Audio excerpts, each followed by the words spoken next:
How to convert video to audio on an iPhone. Let's jump right into the steps. First, you want to go ahead and open your App Store and then download Shortcut. After it is downloaded, you want to go ahead and open it.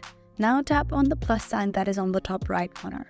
On the top, you can see there is Shortcut name. You want to tap on it and put the name of Shortcut that you will be able to recognize in the future as well.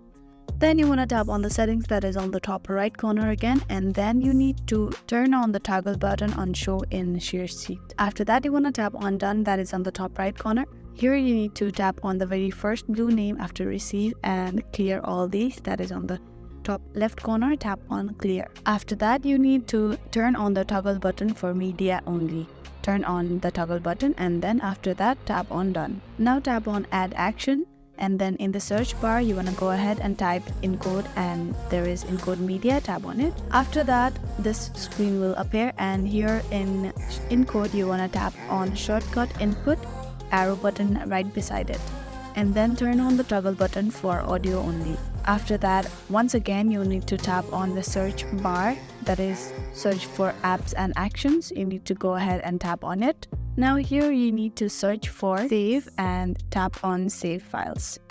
After that, what you need to do is you need to tap on the arrow button beside save encoded media, and then you need to turn on the toggle button for ask where to save. Now you can save this by tapping on done, and that is for shortcut. And now you need to go to the photos of your phone and open any of the videos, and then you need to tap on share icon, and then you need to scroll down and search for the shortcut name that you have put and tap on it. That is how you can convert video to audio on iPhone. I really hope this video helped you out. Thank you so much for watching till the very end.